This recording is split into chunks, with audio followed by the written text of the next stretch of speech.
Hello everyone, आप सबका स्वागत है। आज से हम लोग एक नया सीरीज शुरू कर रहे हैं, RRB NTPC under graduate level का मैथ सॉल्यूशन। ठीक है। ग्रुप डी का मैथ सॉल्यूशन चल रहा था, ये तो चलता रहेगा, साथ में इसको भी हम लोग कंटिन्यू रखेंगे। ठीक है।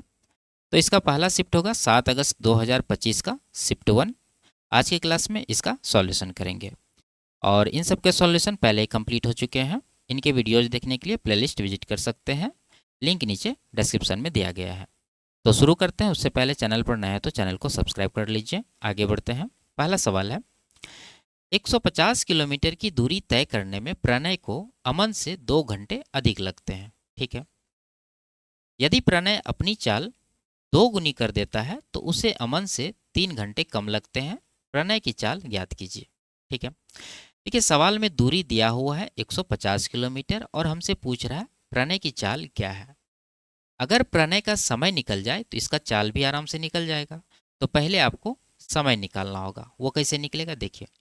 कह रहा प्रणय अपनी चाल 2 गुनी कर देता है तो उसे अमन से 3 घंटे कम लगते हैं और पहले प्रणय को अमन से 2 घंटे अधिक लगते थे। ठीक है। तो लिखेंगे प्रणय के बारे में। क्या लिखेंगे, इसका स्पीड। मान लीजिए प्रणय का पहले का स्पीड 1 यूनिट था तो बाद का स्पीड कितना हो जाएगा, 2 यूनिट, क्योंकि इन्होंने स्पीड को 2 गुना कर लिया है।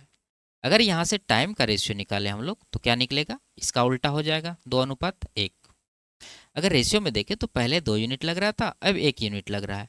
तो कितना कम लग रहा है, 1 यूनिट, यानी 1 यूनिट का डिफरेंस आया है। अब आते हैं सवाल पर।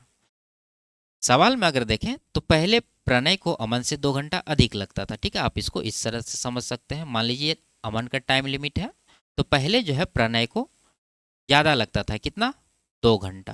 ठीक है, तो +2 लिख दीजिए। अब जब प्रणय ने अपना स्पीड 2 गुना कर लिया तो अब इसको अमन से 3 घंटा कम लगता है। अब यहाँ आप देख सकते हैं कि टाइम में कितना का गैप आ गया, टोटल ऊपर से नीचे तक 2, यहाँ पर 3, यहाँ पर 5 घंटा का गैप आ गया।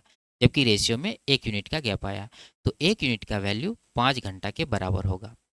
हमें निकालना है प्रणय का समय। तो यहाँ पर इसका जो सामान्य समय है 2 यूनिट, वो निकाल देंगे तो कितना आएगा, 1 का 5 तो 2 का 10 घंटा।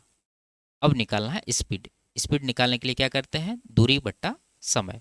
तो दूरी है 150 किलोमीटर, यहाँ पर देखिए, और समय कितना आया है, 10 घंटा। तो 10 से इसको डिवाइड कर देंगे तो 15 किलोमीटर प्रति घंटा इस सवाल का करेक्ट आंसर होगा। ऑप्शन नंबर 4 में दिया गया है। ठीक है, आगे। एक व्यापारी आटे को 47% के लाभ पर बेचने का दावा करता है, लेकिन वह बेईमानी से बाट पर अंकित वजन से 8% कम वजन का उपयोग करता है। व्यापारी द्वारा अर्जित लाभ का कुल प्रतिशत ज्ञात कीजिए। ठीक है। देखिए, पहले तो ये कि ये सीधा सीधा कह रहा है कि 47% के लाभ पर सामान को बेचता है। तो ये 100 का सामान कितना में बेच रहा होगा, 147 में। एक तो प्रॉफिट यहाँ पर हो गया। दूसरा प्रॉफिट, ये कम नापता है 8%। यानी आप अगर इससे सामान खरीदेंगे 100 ग्राम, तो 100 ग्राम कह के देगा, लेकिन ये इससे 8% कम नापेगा, यानी कि ये 92 ग्राम ही आपको देगा एक्चुअल में। ठीक है। तो यहाँ पर भी इसको प्रॉफिट है 8 ग्राम का। तो टोटल का आप निकाल लीजिए, 100 से 100 कट जाएगा, तो कुल मिला के ये 92 का सामान 147 में बेच रहा है। तो कितना का प्रॉफिट हो रहा है, 8 इधर 47 इधर, तो 55 का प्रॉफिट है किसके ऊपर, 92 के ऊपर, गुना 100% करके निकाल लेंगे। तो कटा लीजिए, 4 से 23 बार में कट जाएगा, 4 से ये 25 बार में कट जाएगा। ठीक है। अब गुना करके एक साथ डिवाइड कर सकते हैं, नहीं तो यहाँ पर देखिए 23 से कट जाएगा। 23 दूना 46 बचा 9, तो 90 हुआ। 23 तिया 69 जाएगा, बचा कितना, 21। ठीक है, 210 हुआ, 23 नमा 207, यानी 2.39 गुना 25 करना है। तो ये कितना आएगा, 25 दूना 50 तो पहले आएगा, उसके बाद 25 गुना 3.9 करना है। अगर इसको 0.4 भी मान ले तो 25 चौके 100, यानी कि 10 के अप्रोक्स में आ रहा है। तो 60% के करीब जो है इस सवाल का आंसर होगा। ऑप्शन नंबर 2 में दिया है, ये इसका सही आंसर है। आगे, त्रिभुज एबीसी में डी पर बीडी लंब एसी तथा कोण डीबीसी 16 डिग्री है। बीसी पर एक बिंदु ई इस प्रकार है कि कोण सी ए ई 51 डिग्री है। कोण ए बी की माप कितनी है। ठीक है, तो हम लोग एक डायग्राम बना लेते हैं ट्राइंगल का। ठीक है। अब यहाँ पर नाम देने से पहले आपको एक चीज़ देखना है कि ये बीडी लंब खींचना है एसी पर। तो AC को आप नीचे रखिए ताकि डायग्राम आपको सीधा सीधा दिखे, और B को ऊपर रखिए। ठीक है, अब यहाँ पर लंब खींचिए B से D। तो B से लंब खींच देंगे जो AC पर कौन सा बिंदु है, D पर है। तो ये लंब है तो 90 डिग्री पर प्रतिच्छेद करेगा। ठीक है, आगे कह रहा है कोण DBC 16 डिग्री है। तो कोण DBC यहाँ पर है, ये होगा 16 डिग्री। उसके बाद BC पर एक बिंदु E इस प्रकार है कि CAE 51 डिग्री। तो BC पर कहीं पर मान लीजिए ये जो है आपका E है, ये बिंदु। तो CAE जो एंगल बन रहा है CAE, तो A से E को आपको मिलाना होगा। तो ये वाला एंगल है 51 डिग्री का। पूछ रहा है कोण AEB की माप कितनी है। कहाँ पर है AEB, यानी आपको निकालना क्या है, ये वाला कोण आपको निकालना है। ठीक है, देखिए अगर हम लोग ट्राइंगल AEC में देखें तो ये एंगल 51 है, और ये एंगल अगर निकल जाए तो इन दोनों का योगफल ये होगा, क्योंकि इस त्रिभुज का ये बाह्य कोण है जो इन दोनों के योगफल के बराबर होगा। तो आपको निकालना क्या है, ये निकालना कोण C।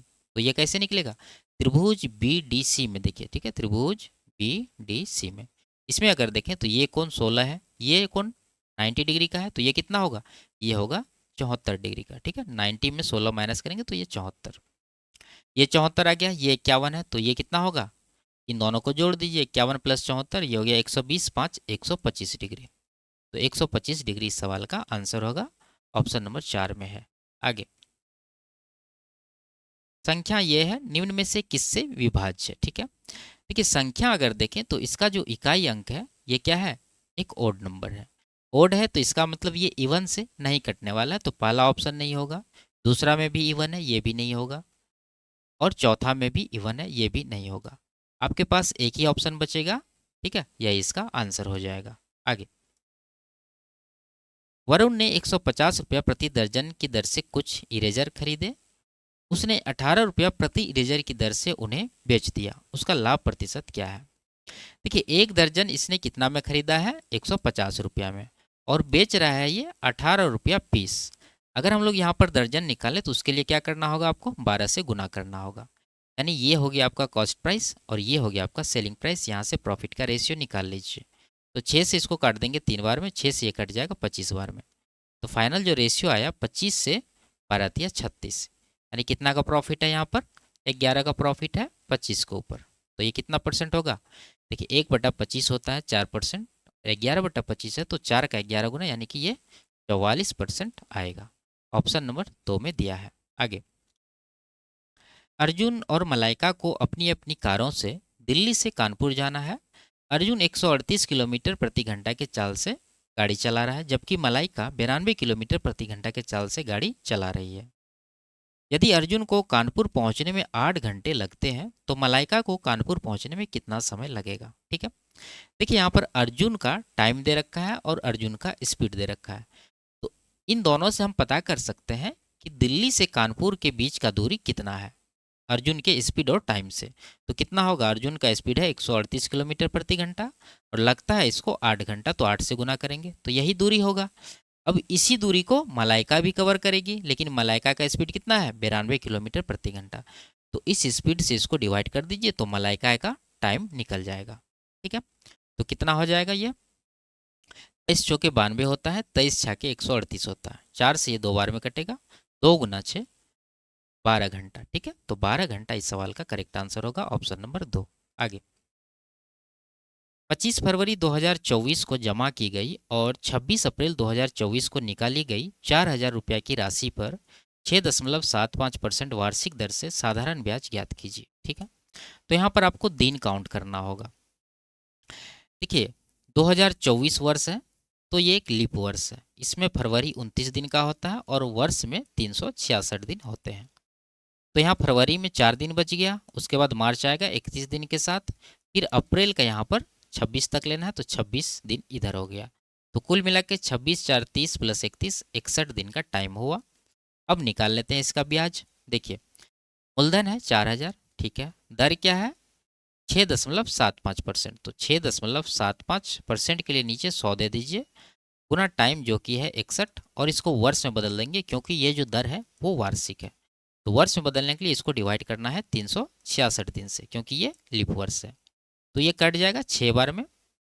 उसके बाद 2 जीरो आप यहाँ से काट दीजिए, और 3 से 2 बार में 3 से कट जाएगा 2, यहाँ पर 25, और 2 से इसको भी काट दीजिए 20 बार में। तो 20 गुना ये करना है, तो कितना होगा 225 गुना 450, यानी ये कुल मिला के 45 रुपया आएगा।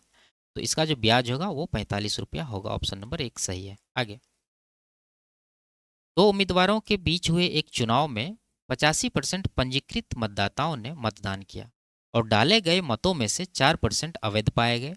विजयी उम्मीदवार को वैध मतों के 65% मत प्राप्त हुए और उसने 2142 मतों के अंतर से चुनाव जीत लिया। पंजीकृत मतदाताओं की संख्या कितनी थी? ठीक है, देखिए हार और जीत का डिफरेंस यहाँ पर दे रखा है, और परसेंटेज में भी आपको डिफरेंस यहाँ पर हार जीत का दिया है। जीतने वाला 65 प्राप्त किया तो हारने वाला को 35 मिला होगा, तो यहाँ से परसेंटेज आपको पता है। तो आप क्या करिए, ये पंजीकृत मतदाता टोटल मान लीजिए x है। अगर x आप मान लेंगे तो उसके बाद क्या होगा, ये x का 85% लोगों ने वोट किया, तो इसको फ्रैक्शन में लिखते जाइए। ये हो जाएगा 17/20, यानी x का 17/20 लोगों ने वोट किया, और वोट करने के बाद जो है 4% वोट अवैध थे। तो 4% का फ्रैक्शन कितना होता है 1/25, यानी 25 में एक वोट अवैध था, तो वैध कितने था 24/25, तो यहाँ पर 24/25 लिखेंगे। उसके बाद विजयी उम्मीदवार को वैध मतों के 65% मिले। ठीक है, देखिए अगर मान लीजिए डाले गए टोटल वोट जो वैध है वो 100 है, जिसमें 65% जो है जीतने वाले को मिला है, तो हारने वाले को कितना मिला होगा 100 में 65 इधर आ गया, तो 35% हारने वाले को मिला होगा। ठीक है, इसको परसेंट में मान लीजिए।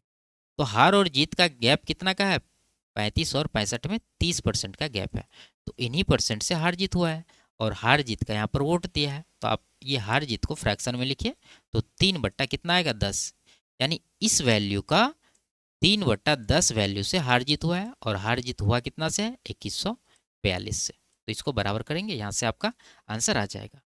घटाइए इसको, तो ये 2142 है, 17 यहाँ पर है जरूर कटेगा, 17 1 का 17, 4 44 हुआ, 17 दूना 34, 17 साके 102, 3 से ये कट जाएगा, 3 चौके 3 दूना। ठीक है, उसके बाद यहाँ पर 6 से कटा देंगे, 6 चौके 6 सत्ते, और 4 से इसको काट दीजिए 5 बार में। अब नहीं कटने वाला है, तो x बराबर क्या आ जाएगा 25 पंचे 125, और गुना 10 करेंगे तो 1250 गुना 7, यानी 7 गुना 1250 इसका आंसर होगा। ये कितना होगा 700 और 175, ये हो जाएगा 875, उस पर 1 जीरो, 8750 इस सवाल का सही आंसर है। ऑप्शन नंबर 2 में दिया है। आगे संख्या ये है, इनका एलसीएम ज्ञात करना। देखिए दशमलव में जब भी संख्या रहे तो इसको आप फ्रैक्शन में बदल के एलसीएम निकालिए। इसको अगर फ्रैक्शन में बदलेंगे तो क्या होगा, पॉइंट हटा के नीचे 1 पर 1 जीरो आएगा, यानी कि इसको आप लिखेंगे 154/10। उसी तरह इसको भी ये 6 बट्टा कितना आएगा 1000, पॉइंट के बाद 3 अंक है तो 3 जीरो नीचे आएगा। इसको आप कटा के छोटा कर लीजिए, कटाएंगे तो ये आएगा 77/5, और ये आएगा 2 तिया और इधर 500, यानी कि 3/500। अब इसका एलसीएम आपको निकालना है। अगर इसका हम लोग एलसीएम निकालें, फ्रैक्शन का एलसीएम कैसे निकलता है, ऊपर वाला का एलसीएम और नीचे वाला का एचसीएफ। तो ऊपर इन दोनों का एलसीएम कितना हो जाएगा, गुना हो जाएगा, क्योंकि ये दोनों को प्राइम नंबर है। तो 77 तिया 7 तिया 21, और 7 तिया 21 2 23, 231। नीचे दोनों का एचसीएफ, यानी 5 और 500 का एचसीएफ 5 आएगा। 5 से इसको डिवाइड कर दीजिए, 5 चौक 20, 5 छः 30, 5 दूना 10, यानी 46.2 इस सवाल का आंसर होगा। ऑप्शन नंबर 1 इसका सही आंसर है। आगे इसका मान ज्ञात करना है। ठीक है, देखिए रूट पूरा पर है, आप लगा लीजिए, कन्फ्यूजन नहीं होना चाहिए। तो 169 का वर्गमूल क्या आएगा 13। ठीक है, प्लस ये क्या है, अगर पॉइंट छोड़ दें तो 144 है, इसका वर्गमूल 12 आएगा, लेकिन रूट के अंदर 4 अंक के पहले दशमलव है, तो रूट के बाहर 2 अंक के पहले दशमलव लग जाएगा। उसके बाद माइनस ये दशमलव छोड़ दें तो 576 है, तो इसका वर्गमूल 24 आएगा। लेकिन यहाँ पर देखिए 2 अंक के पहले, तो वर्गमूल में 1 अंक के पहले दशमलव लगेगा, तो इसको कैलकुलेट करेंगे तो कितना आएगा 10.72। ऑप्शन नंबर 1 में दिया है, ये इसका आंसर हो जाएगा। आगे यदि 16 और 56 का तृतीय अनुपाती x है तो x का मान ज्ञात कीजिए। तो क्या होता है फॉर्मूला, a और b अगर दो नंबर है, इसका तृतीय अनुपात पूछे तो क्या होता है बी स्क्वायर बट्टा ए। तो बी हमारा हो गया 56 यानी 56 का स्क्वायर, तो इसको लिखेंगे 56 गुना 56, इसको डिवाइड कर देना है 16 से। तो 4 से 4 बार में 4 से 14, फिर से ये काट दीजिए 14 बार में, तो 14 का स्क्वायर 196। इस सवाल का आंसर होगा ऑप्शन नंबर 1। आगे, प्रिया एक निश्चित कार्य को 26 दिन में पूरा कर सकती है। प्रिया और वर्षा मिलकर उसी कार्य को 13 दिन में पूरा कर सकती है, तथा प्रिया, वर्षा और निशा मिलकर उसी कार्य को 10 दिनों में पूरा कर सकती है। प्रिया और निशा मिलकर उसी कार्य को कितने दिन में पूरा कर सकती है, लिखना होगा। ठीक है, प्रिया को पी लिखते हैं, ये 26 दिन में काम को करते हैं। प्रिया और वर्षा मिलकर 13 दिन में, यानी पी प्लस वर्षा को वी लिखते हैं, ये दोनों मिलकर 13 दिन में करते हैं। उसके बाद प्रिया, वर्षा और निशा, यानी पी प्लस वी प्लस निशा को एन लिख देते हैं, ये तीनों मिलकर करते हैं काम को 10 दिन में। तो हम लोग टोटल वर्क इन तीनों का एलसीएम मान लेंगे, कितना होगा, देखिए 26 और 13 का एलसीएम 26 होगा। उसके बाद 10 इसमें शामिल करेंगे तो 2 26 में है ही, 5 से गुना हो जाएगा तो 130 इसका एलसीएम आएगा। 26 पंचे 13 दाही और 10 से ये 13 बार में जाएगा।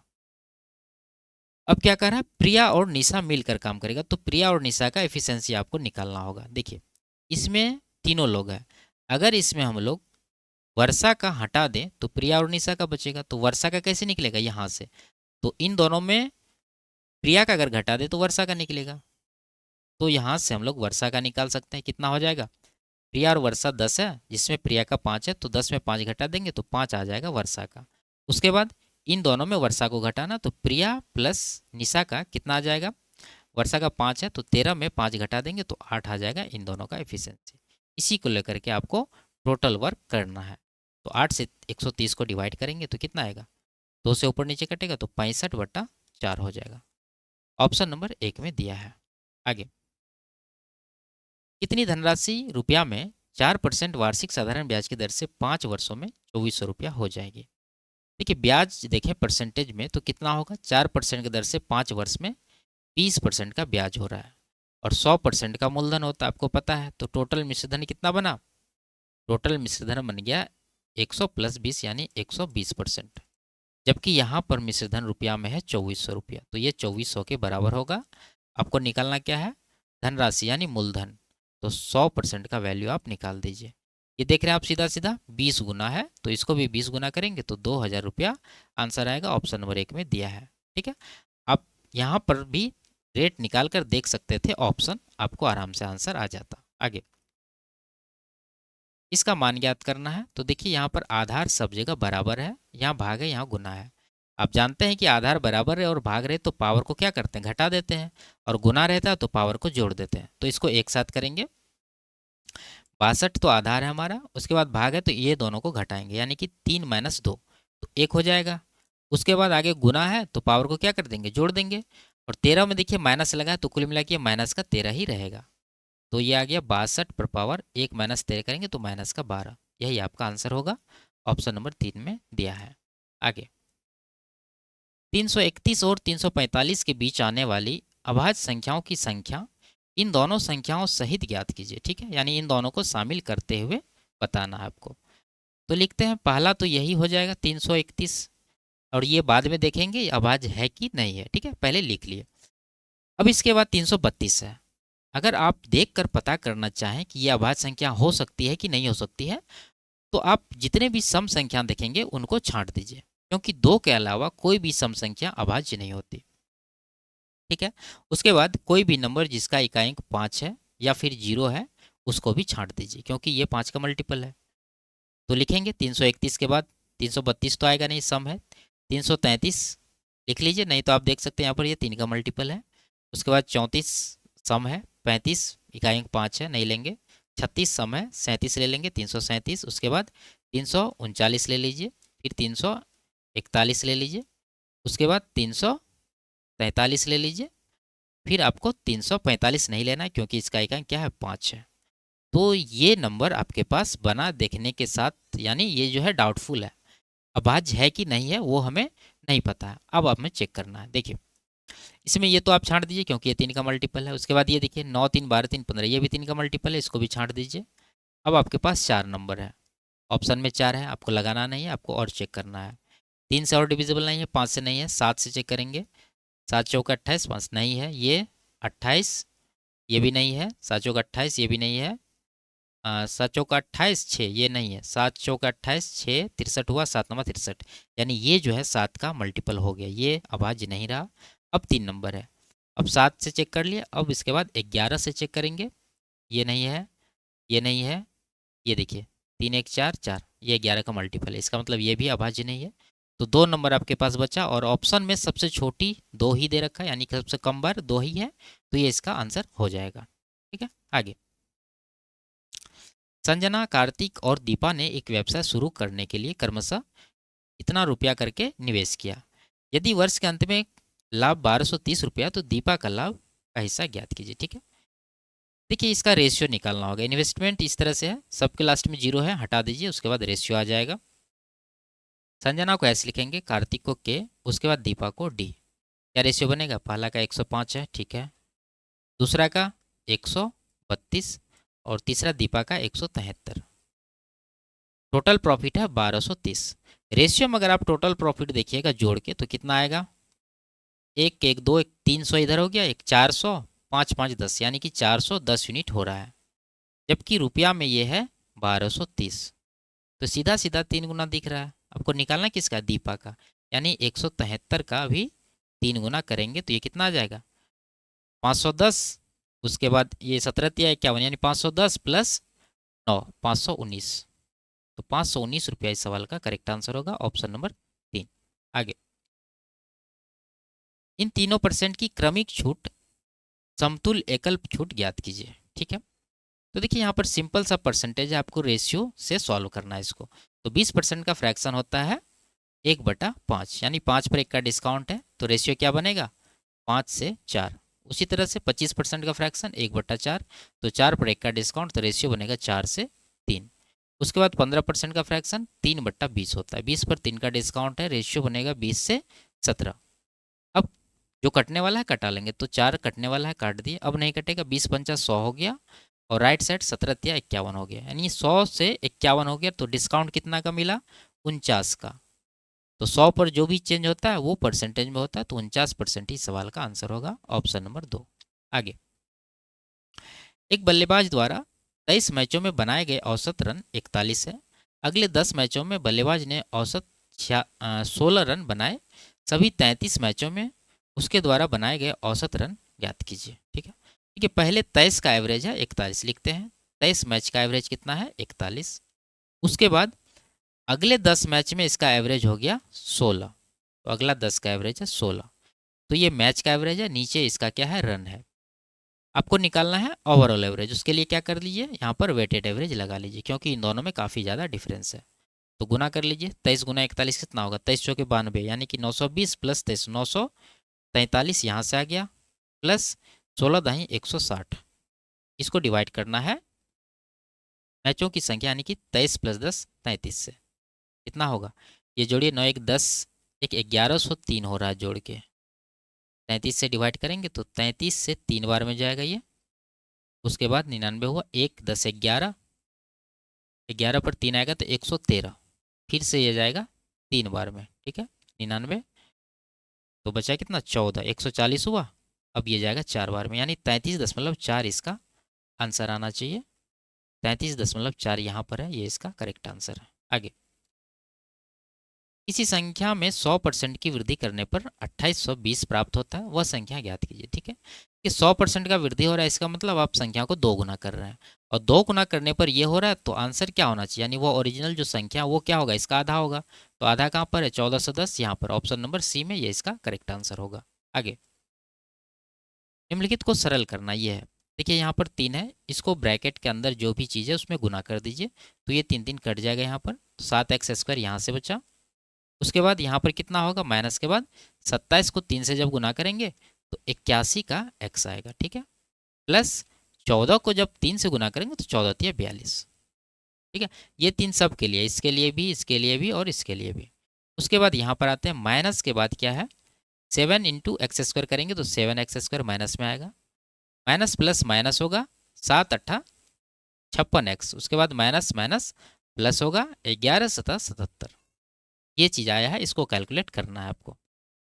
तो देखिए यहाँ पर 7x² प्लस में है, यहाँ माइनस में कट जाएगा। उसके बाद 81 और 56 दोनों माइनस में, तो माइनस में रहेगा लेकिन जोड़ देंगे, कितना होगा 8 5 13 130 7 137x। उसके बाद 42 और 77 प्लस में आ जाएगा ये 110 9 119। तो ये जो आपका आंसर आएगा, माइनस में 137 यहाँ पर है, यहाँ पर है, और प्लस में 119। ऑप्शन नंबर 1 इसका सही आंसर है। आगे, ए दो स्टेशनों के बीच रेलवे ट्रैक को 22 दिनों में बिछा सकता है और बी उसी कार्य को 11 दिन में कर सकता है। सी की सहायता से उन्होंने यह कार्य केवल 5 दिनों में पूरा कर लिया। सी अकेले उस कार्य को कितने दिनों में पूरा कर सकता है? लिखते हैं ए जो है 22 दिन में करता है और बी जो है वो 11 दिन में करता है, और सी की सहायता से 5 दिन में कर लिया। सी की सहायता से मतलब तीनों ने किया, ए बी और सी। तो यहाँ पर ए प्लस बी प्लस सी तीनों का टाइम 5 दिन है। तो टोटल वर्क इन दोनों का एलसीएम, तीनों का एलसीएम कितना हो जाएगा 110। 22 से डिवाइड करेंगे 5 आएगा, 11 से 10 आएगा और 5 से 22 आएगा। तो यहाँ पर सी अकेले करेगा तो कितना टाइम लगेगा ये पूछ रहा है। तो देखिए ए और बी का यहाँ पर आएगा 5 10 15 और ए बी सी तीनों का है 22। तो 22 में अगर आप 15 घटा देंगे तो कितना आएगा 7। ये किसका रह गया सी का। तो सी का एफिशिएंसी आपको पता चल गया और काम इतना करना है तो सी का टाइम कितना हो जाएगा 110 यूनिट काम है और इफिशियंसी 7 है, डिवाइड कर दीजिए तो सी का टाइम आ जाएगा। कटेगा नहीं ये, 7 से 15 7 105 5/7। कौन सा ऑप्शन है? Option number 2। आगे, 9 सेंटीमीटर त्रिज्या वाले एक वृत्ताकार चाप से एक त्रिज्यखंड बनाया गया है, ठीक है, जो केंद्र पर 18 डिग्री का कोण अंतरित करता है। इसका परिमाप कितना है और पाई का ये वैल्यू लेना है, ठीक है। देखिए अगर आप वृत्त बना के समझें इसको तो इस तरह का वृत्त होगा जिस पर इसका एक त्रिज्यखंड इस तरह से काट के निकाला गया होगा, जिसका कोण कितना है 18 डिग्री का है, ठीक है। अब इसमें ये क्या कह रहा है कि ये त्रिज्यखंड का परिमाप आपको ज्ञात करना है और रेडियस दे रखा है 9 सेंटीमीटर। ये जो त्रिज्या है कितना है 9 है, तो ये भी 9 है। ये दोनों वैल्यू तो पता है और त्रिज्यखंड का अगर परिमाप निकालें तो ये और ये वैल्यू जरूरी है। तो ये दोनों आपको पता है 9 + 9 18। उसके बाद ये वैल्यू निकाल के अगर आप इसमें जोड़ देंगे तो आपको पूरा परिमाप निकल जाएगा। तो ये कैसे निकलेगा? तो पूरा परिधि निकाल लीजिए वृत्त का, उसका 18 डिग्री निकाल लीजिए। तो वृत्त का परिधि निकालें तो क्या होगा 2 × पाई का वैल्यू कह रहा है 3.14 लेने, 2 पाई आर, आर कितना है 9 है। तो ये पूरा वृत्त का परिधि है, लेकिन हमें निकालना कितना का है 18 डिग्री का, और टोटल कितना होता है 360 डिग्री। तो नीचे 360 से डिवाइड भी करेंगे तो ये कैलकुलेट करने के बाद आपको ये वाला वैल्यू मिलेगा। तो ये कितना होगा, कटाइए 18 से कट जाएगा 20 बार में। उसके बाद 2 से 1 को काट दीजिए 10 बार में। अब नहीं काटिए, गुना करके डिवाइड कर दीजिए 10 से। तो ये हो जाएगा कितना 9 × 27, 27 पूर्णांक में आ गया, प्लस 14 × 126 यानी 1.26 यहाँ से आ गया। तो जोड़ने के बाद ये आएगा कितना 27 1 28.26। इसको 10 से डिवाइड भी करना है तो 10 से जब इसको डिवाइड करेंगे तो 1 अंक पीछे आ जाएगा, यानी कि ये 2.826 रह जाएगा। तो ये वैल्यू आपको इसमें जोड़ना होगा। तो इसमें जब जोड़ेंगे 2.826 रहने दीजिए क्योंकि 2 अंक तक ही लेना है, तो हो जाएगा ये 20.82। तो ऑप्शन नंबर 2 में है 20.83, ये इसका करेक्ट आंसर हो जाएगा। आगे, संख्या निम्न में से किससे विभाज्य? देखेंगे इसका भी इकाई देखिए 1 है, यानी विषम है तो सम से नहीं कटेगी। हटा दीजिए दोनों ऑप्शन, 2 ऑप्शन आपके पास बचा हुआ। 3 से चेक करना आसान है, देख लेंगे जोड़ के। 5 4 9 ठीक है, 5 7 12 3 का मल्टीपल, 4 1 5 1 6 ठीक है, 5 1 6 यानी ये 3 से डिविजिबल है, 3 आपका करेक्ट आंसर होगा। आगे, उस सबसे बड़े वृत्त की परिधि ज्ञात कीजिए जिसे 14 मीटर और 116 मीटर भुजाओं वाले एक आयत के अंदर पूर्णतः खींचा जा सकता है, ठीक है। इस तरह के सवाल हम आपको कई बार बताए हैं। जब आयत के अंदर वृत्त खींचा जाता है तो आयत की छोटी वाली भुजा वृत्त का व्यास होता है, यानी कि इसका व्यास हो जाएगा 14 मीटर। व्यास अगर 14 है तो रेडियस कितना होगा, इसका आधा 7, और रेडियस 7 रहता है तो वृत्त का परिधि कितना होता है 44। तो 44 ही आपका आंसर होगा, ऑप्शन नंबर 4। आगे, 8 पेन और 10 पेंसिल की कीमत 132 रुपया है, ठीक है। इक्वेशन बनाना होगा। ठीक है, मान लीजिए पेन जो है वो x रुपया का है और पेंसिल जो है वो y रुपया का है। तो यहाँ से इक्वेशन बनेगा 8x, उसके बाद 10 पेंसिल है तो 10 वाई बराबर 132 रुपया लगता है। तो ये हो गया आपका पहला इक्वेशन। दूसरा दूसरा देखिए क्या कह रहा है यहाँ पर, यदि पेन की कीमत 2 रुपया प्रति पेन कम हो जाती है तो माने हम लोग x, अगर 2 कम हुआ तो वैल्यू क्या बच गया, x माइनस 2। अब इस दर से ये 17 पेन खरीदा तो 17 से आप इसको गुना कर दीजिए। उसके बाद पेंसिल की कीमत 7 रुपया बढ़ जाती है तो पहले y माने हैं तो 7 बढ़ गया तो वैल्यू क्या हो गया, y प्लस 7। और इस दर से ये 6 पेंसिल खरीदता तो 6 से गुना करेंगे। अब इन दोनों का जो मूल्य इसको देना पड़ता है वो 136 रुपया, तो इसको 136 के बराबर करेंगे। ये हो गया आपका दूसरा इक्वेशन। ठीक है, इसको थोड़ा सा सॉल्व कर लीजिए आगे। तो सॉल्व जब करेंगे ये तो 17x होगा। उसके बाद ये y वाला ले लीजिए 6y प्लस में, और इधर 17 दूना 34 माइनस में, 6 सत्तर 42 प्लस में। तो 42 और 34 का डिफरेंस 8 है, तो प्लस का 8 हुआ, इस तरफ जाके घट जाएगा, 136 में 8 घटाएंगे तो 128 आएगा। ठीक है, अब लिखिए इसको दूसरा इक्वेशन। अब इसको सॉल्व करना है तो किसी एक को बराबर करना होगा, तो y वालों का बराबर कर लीजिए। यहाँ 6 है, यहाँ 10 है, तो 30 बना लेंगे 3 से गुना करके। यहाँ भी 6 को 30 बना लेंगे 5 से गुना करके। जब गुना करके इसको बराबर करेंगे y वाला को, तो y वाला तो कट ही जाएगा, क्योंकि पहला में से दूसरा इक्वेशन को हम लोग क्या कर रहे हैं, घटा रहे हैं। तो ये वाला हटा दीजिए, हमें x को लेकर चलना है। x को लेकर चलें तो ये हो गया 8 तिया 24x, इधर हो गया 17 पचे 85। तो 24 में 85 घटाएंगे तो कितना बचेगा, 61, यानी माइनस का 61x हो गया लेफ्ट साइड। अब राइट साइड आते हैं, 132 गुना 3 ये हो जाएगा कितना, 300, इधर 96, यानी कि 396 हो गया। उसमें माइनस करना आपको 128 पंचे, तो 500 140 640। तो माइनस का 61x बराबर ये कितना आ गया, 4, इधर 13 में से 9 घटा 4, और यहाँ पर 5 में से 3 घटा 2। ठीक है, माइनस में आएगा। तो देख रहे हैं आप 6 चौके 24, सीधा सीधा ये 4 बार में कट रहा है। तो x का क्या वैल्यू आ गया, 4। अगर x का 4 आ गया तो y का हम लोग निकाल सकते हैं, किसी एक इक्वेशन में रख दीजिए, यहाँ पर रख दीजिए। तो यहाँ से 8x बराबर, ये x का निकला है तो 8 चौके 32 हो गया, उस तरफ भेज दीजिए। तो 10y बराबर हो जाएगा 132 माइनस 10 यानी कि 100। तो 0 0 कट जाएगा तो y का वैल्यू 10 हो गया। पूछ रहा 12 पेन, पेन माने थे x, तो 4 आया है, तो 4 गुना 12 48 रुपया कलम का हो गया। उसके बाद 9 पेंसिल, एक पेंसिल का 10, तो 9 का कितना 90, जोड़ दीजिए दोनों को, 9 4 13, यानी 138 रुपया इसका टोटल वैल्यू होगा। ऑप्शन नंबर 2 में है ये इसका सही आंसर। आगे, एक जैकेट का अंकित मूल्य 4000 रुपया है। एक त्योहारी सेल के दौरान इस पर 32% और 22% की 2 क्रमिक छूटें दी जाती है। 2 छूट के बाद अंतिम मूल्य कितना है और प्रभावी प्रतिशत छूट कितनी है, दोनों चीज़ पूछ रहा है। और यहाँ पर देखिए प्रभावी डिस्काउंट जो है इसका अलग अलग दे रखा है, तो हम लोग फॉर्मूला से डिस्काउंट निकाल लेते हैं। क्या होता है, X plus Y minus X Y बटा 100%। तो यहाँ पर 32 प्लस 22 माइनस 32 गुना 22 बटा 100 हो जाएगा, इतना परसेंट इसका इफेक्टिव डिस्काउंट आएगा। तो ये जोड़ने के बाद कितना होगा, 54, और इधर से आप क्या करिए, गुना कर लीजिए पहले, ठीक है, फिर 100 से डिवाइड करना आसान होगा। तो 22 दूना 44 बचा 4, 22 तिया 66 4 70, 100 से अगर डिवाइड करेंगे तो यहाँ पर पॉइंट लग जाएगा। तो 54 में माइनस करना है 7.04, तो ये कितना आएगा, 46.96%। कौन सा ऑप्शन में है, यहाँ पर देखिए, ये इसका सही आंसर हो जाएगा। आगे, यदि ये दिया है तो इसका मान ज्ञात करना है, तो इसको थोड़ा सा आपको सॉल्व करना होगा। तो ये नीचे वाला को राइट साइड भेज दीजिए, 11 से गुना हो जाएगा। तो इसको आप लिखेंगे साइन थीटा प्लस का कॉस थीटा जो ऊपर में लिखा हुआ है, और नीचे वाला जो उधर जाएगा तो गुना हो जाएगा, 11 साइन थीटा हो जाएगा। उसके बाद माइनस का 11 चौके 44 कॉस थीटा हो जाएगा। ठीक है, तो कॉस थीटा को इस तरफ ले आते हैं माइनस में, तो प्लस में इधर आ जाएगा, तो 44 1 45 कॉस थीटा हो जाएगा। इधर साइन वाला को ले जाएंगे तो 11 में घट जाएगा, तो बचेगा 10 साइन थीटा। तो 5 से कट रहा है 2 बार में, 5 से ये 9 बार में, तो यहाँ से साइन थीटा और कॉस थीटा का क्या रेशियो आ गया, ये आ गया 9/2। ठीक है, ये चीज़ हम लोग निकाल चुके हैं। अब आगे देखिए, इसका वैल्यू निकालना, ये क्या है, 13 sine square plus 3 cos square. तो 3 कॉस स्क्वायर है तो आप साइन में से क्या करिए, 3 साइन स्क्वायर बाहर ले लीजिए।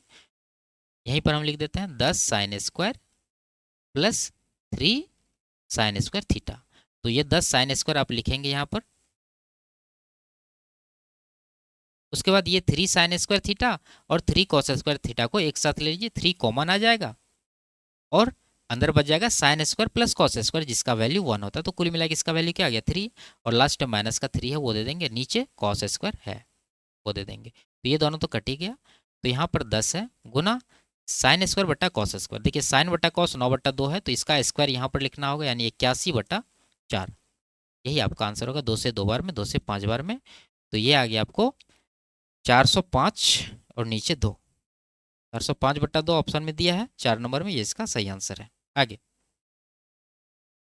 यदि मैरी की वर्तमान आयु का 3 गुना दिया की वर्तमान आयु के 5 गुने से 20 वर्ष अधिक है, ठीक है, इक्वेशन बनाना होगा। तो अधिक वाला को आगे लिखते जाएंगे।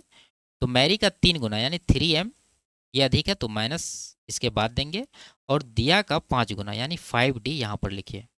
ये दोनों का डिफरेंस 20 वर्ष है। ये पहला इक्वेशन हो गया आपका। उसके बाद दिया की वर्तमान आयु का 2 गुना मैरी की वर्तमान आयु से 2 वर्ष कम है। यहाँ भी मैरी का आयु अधिक है, तो मैरी को आगे रखेंगे, उसमें माइनस करेंगे, दिया का 2 गुना यानी 2d बराबर 2 वर्ष। ये आपका दूसरा इक्वेशन हो गया। अब आपको कटाना है, तो यहाँ पर m को इक्वल कर लीजिए, 3 से गुना करेंगे तो ये इक्वल हो जाएगा 3m, यहाँ पर गुना होकर जो वैल्यू आएगा वो हम लोग आगे लिखते जाएंगे।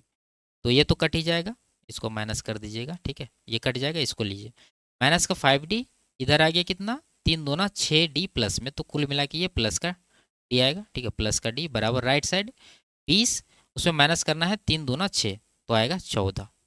तो d का वैल्यू निकल गया।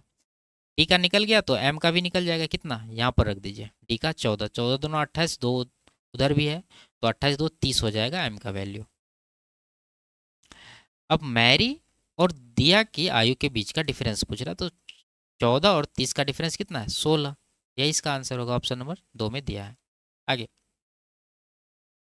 निम्नलिखित आंकड़ों की माध्यिका ज्ञात कीजिए, ठीक है। तो देख लेंगे इसमें कितने प्रेक्षण है, 3, 3 6, 3 9, 2 11, यानी प्रेक्षणों की संख्या यहाँ पर विषम है। अगर विषम रहता है तो क्या करते हैं, प्रेक्षणों को आरोही क्रम में लिखने के बाद जो बीच में आता है वही इसका माध्यिका होता है। तो 11 है टोटल, तो बीच में कौन सा पद आएगा, छठा, ठीक है। तो छठा पद हम लोग को लिखना है नीचे से, ठीक है। तो सबसे पहले छोटा नंबर यहाँ पर 17 है, लिखेंगे। 17 के बाद आपका 20 है, उसके बाद 21 है, लिखते जाएंगे उसी तरह से। फिर आपका आएगा क्या 27, ठीक है, तो 27, उसके बाद है 35, फिर आपका 41 है, तो 6 हो गया, ठीक है, छठा में आ गया 41। यही आपका आंसर होगा, ऑप्शन नंबर 3 में दिया हुआ है। आगे, 75,400 रुपया को ए बी और सी के बीच इस प्रकार विभाजित किया गया कि ए के हिस्से का 3 गुना बराबर है बी के हिस्से का 9 गुना बराबर है सी के हिस्से का 4 गुना। ए का हिस्सा ज्ञात कीजिए, ठीक है। तो लिख के पहले ए बी और सी का रेशियो निकालना होगा।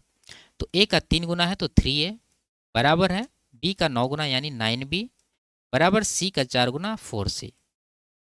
अब यहाँ से ए बी और सी का रेशियो अगर निकालना चाहें तो डायरेक्ट हम लोग निकालेंगे। क्या करेंगे, ए का अगर निकालना है तो ए का क्या है 3, इसको छोड़ दीजिए, बाकी गुना करिए, 9 चौके 36 आएगा ए में।